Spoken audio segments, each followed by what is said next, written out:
This is the second in my series on bad statin ideas, and it involves the most vulnerable among us, those who depend on us to protect them. I'm talking about our children. Stay tuned.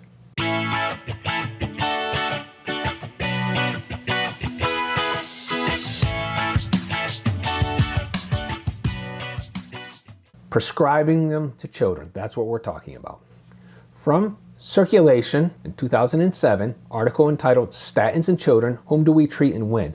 This article wasn't even talking about whether it was appropriate to treat children or not. It was actually talking about what is the timing, before puberty, after puberty. There are recommendations that children as young as 7 or 8 actually can be put on statins. From the New York Times in 2008, a pushback article, 8-year-olds on statins, a new plan quickly bites back. And we're going to look at a quote from that article. And then there's parent information, kind of a brochure that's provided by the UK Children's Familial Hypercholesterolemia Register. Give it to parents when they've been told that their child should be on statins. It has some information in it, but the things that struck me is it repeats that this information that only 1 in 10,000 people experience statin-associated muscular symptoms, and it repeats the value judgment that getting sick from statins is actually better than type 2 diabetes. Now, it doesn't word it like that. We'll see how they actually do work. So let's look at that New York Times article. There's a quote. "To be frank, I'm embarrassed for the American Academy of Pediatrics," says Dr. Lawrence Rosen of Hackensack University Medical Center. "I hope they're ready for the public backlash." Yeah, the recommendation that we put children on statins should get a lot of public backlash, and here's one of the doctors who recognizes that. The American Academy of Pediatrics recommends screening for children between 2 and 10. Now, this is prior to recommending whether they're going to be statins or not, but this is just an interesting look at how they think. Anybody who has a family history of high cholesterol, so they don't say familial hypercholesterolemia, they just say high cholesterol, whatever that may be defined as. Have a family history of early heart disease, yeah, makes sense. Has a family history that is unknown. This would be, say, an adopted child where the parent's history isn't readily available. Have a high body mass index or are obese. Yeah, there's a diabetes epidemic and it's affecting children as much as it is adults. Have high blood pressure. Have diabetes, or who smoke. I think that a child between 2 and 10 who is a smoker is probably at high risk, but it's probably more because of their social situation in which they're allowed to smoke at that age that puts them at risk. So let's look at that information that's handed out to parents in the UK. One of their phrases in there, very rarely, patients experience severe muscle pains and have to stop taking their statin medication, but this happens in less than 1 in 10,000 people. When we're talking about statins, there is a lot of room for disagreement. Reasonable people can have different ideas. One doctor or one person may say it's overprescribed. Another doctor may say, well, not enough people are taking it. And I get that. But there's going to be a line drawn somewhere. And this particular phrase here, there's no other way to put it, but it's a bald-faced lie. Even statin advocates admit that statin intolerance could reach from 6 to 10%. I think it's higher. Doctors in the field say it's higher, but even if it's 6 to 10%, most of those are from muscle pains, people who are intolerant and have to stop taking their statins. That means between 1 in 16 and maybe 1 in 10. It's not 1 in 10,000. This 1 in 10,000 figure comes from one particular prominent doctor in the UK. I'm not going to name him. I don't want to get into any kind of defamation suit, but he shouldn't even be allowed to practice medicine. And if I were a citizen of the UK, or if something like this showed up in the United States, I would be raising holy hell, calling my representatives, your members of parliament, whatever it is, and having this investigated, because this is an outrage. There is no way that any person can argue that only 1 in 10,000 people experience muscle pain from statins. It's just an incredible outrage, and it just disgusts me. It makes me sick. So now let's look at the quote about type 2 diabetes.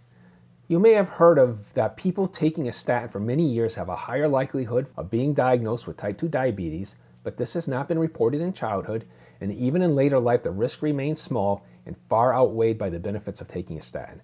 A lot of problems with this information. First of all, it has not been reported. Well, has it been looked for? We don't know.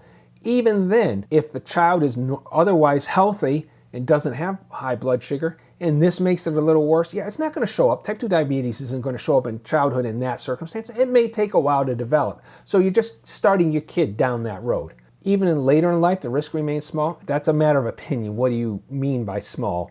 and the whole idea that's far outweighed by the benefits of taking statin. Yeah, when your child's an adult, they'll thank you for giving them type 2 diabetes. Thanks, Mom and Dad. So I was trying to find what are the normal cholesterol levels for children. And all I could find everywhere is recommendations. I searched and searched. All I got were recommendations. Acceptable total cholesterol is less than 170. LDL less than 110. Borderline 170, 199. So these numbers are a lot lower for children than they are for adults. I'll get to that in a moment. And high was over 200. Well, I finally did find one report. It was a small study. It wasn't in the United States or the UK. I believe it was in India, where they had 150 healthy children. So very small sample. These children were considered healthy. Their total cholesterol ranged, and these children from newborn to 12 years old, ranged from 50 to 210. So already normal, healthy children, their cholesterol levels by this criteria would be considered high. And then the LDL from 3 to 119, so they're landing in the middle of borderline.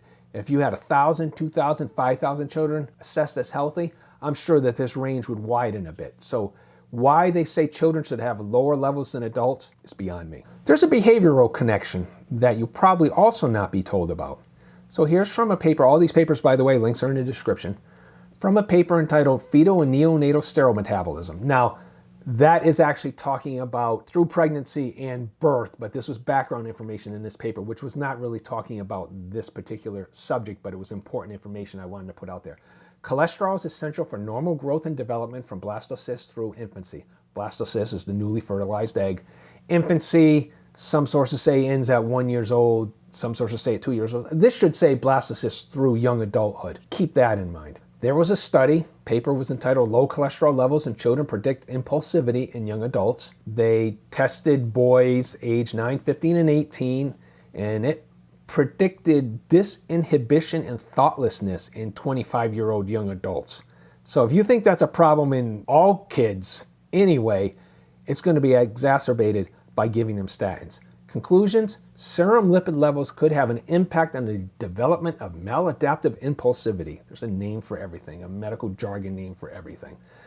This effect of cholesterol continues throughout adolescence into young adulthood, and that's why I said on that previous statement that really applies through young adulthood. Another study, Association of Serum Cholesterol and History of School Suspension Among School-Aged Children and Adolescents in the United States. Say right up front, the role of serum cholesterol in the neurodevelopment of children is poorly understood. They measured about 5,000 children, and non-African American children with a serum total cholesterol concentration below the 25th percentile were almost 3 times more likely to have been suspended or expelled from schools than their peers. In other words, behavioral problems for children with a low cholesterol. This wasn't necessarily low cholesterol caused by statins. We're not sure if this is causal or if this is a reflection. In other words, maybe a child who has some kind of stunted mental development and they're a behavior problem.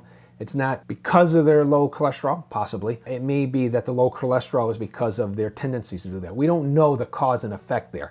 But it certainly isn't something where we should say, oh, lower cholesterol is better. Here's a case where lower cholesterol is not. As a matter of fact, they say it here. Low cholesterol may be a risk factor. In other words, it may cause the behavior, or may be just a risk marker for other biological variables that predispose to aggression. So let's keep that in mind when we're talking about giving statins to children. So here's my opinion, and the key word is opinion here. Giving statins to children just seems unwise to me. If my children were pre-adolescents and I was faced with this, I definitely would not go for it. Cholesterol is critical for cellular integrity, sex hormone development, so that actually applies even to adults. Well, both of these apply to adults, all 3 of these apply to adults, and mental development. So these cognitive problems that can be caused by low cholesterol. Your brain is one of the biggest users of cholesterol in your body. CoQ10 production is reduced by the use of statins. That's an absolute fact. That's very well known because it interferes with the same chemical processes. So at least endogenous, that means created by the body, CoQ10 will be decreased by the same amount that endogenous cholesterol is decreased from taking statins. And that's essential for mitochondrial health, which is the energy factories in our cells. So unless your child has an extremely unusual condition, not just over 200 for a cholesterol level or even over 240, yeah, if it's up in 500 or 600, there's clearly something genetically wrong in that case. And maybe you should just Other than that, maybe you should just let them develop normally. So that's all I've got on this topic. Thanks for listening, and if you appreciate this content, please like, share, subscribe, and comment on this topic and others you'd like me to cover. And if you haven't seen this video, I recommend you take a look at it now. Thanks for listening.